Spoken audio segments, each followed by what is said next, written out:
নমস্কাৰ গাইজ, মই অংকুৰ আৰু আপোনালোকক স্বাগতম জনাইছো মোৰ এটা অন্য ব্লগত। এয়া হৈছে আমি শিৱৰাত্ৰিৰ বাবে কৰি থকা কালেকশ্যনৰ কিছু দৃশ্য আৰু আজি হৈছে মহাশিৱৰাত্ৰি। যিহেতু আমাৰ গাঁৱতে এটা শিৱ মন্দিৰ আছে, সেইবাবে মই সোনকালে গা পা ধুই আহি পালোহি আমাৰ শিৱ মন্দিৰ পাই প্ৰথমে চাকি জ্বলাই সেৱা ভাগ কৰি ললো আৰু এইফালে বামুণ দেউতাই নিজৰ কৰণীয়খিনি কৰি আছে।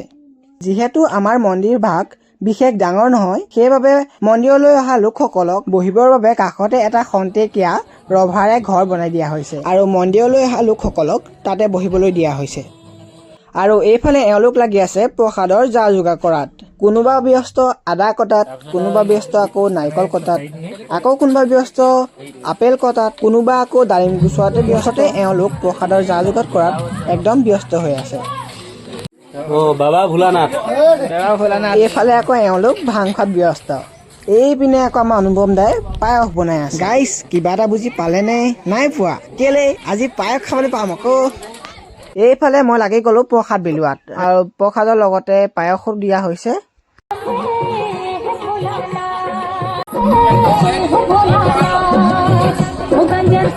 আমাৰ মন্দিৰত মাহ প্ৰসাদ খাই মই আহি পালোহি ৰাঙলীয়াদৈ মন্দিৰ। যেতিয়া আমাৰ মন্দিৰটো নিৰ্মাণ কৰা হোৱা নাছিল, তেতিয়া আমি এই মন্দিৰটোলৈকে আহিছিলো। চাওকচোন মানুহৰ কিমান ভিৰ মন্দিৰটোত।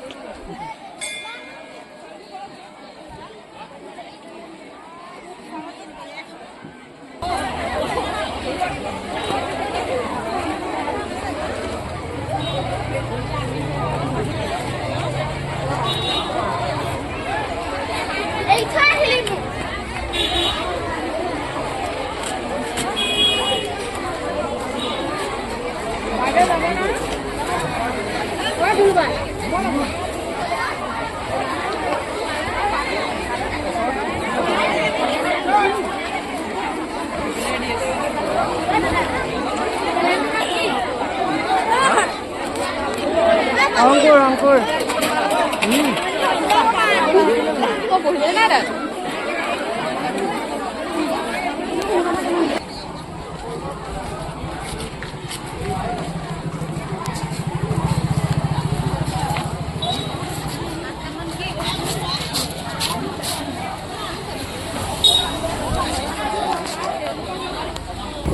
তেন্তে বন্ধুসকল, আজিৰ ভিডিঅ'টো ইমানেই আছিল। যদি ভিডিঅ'টো চাই ভাল পালে লাইক, কমেণ্ট, শ্বেয়াৰ আৰু ছাবস্ক্ৰাইব কৰিবলৈ নাপাহৰিব।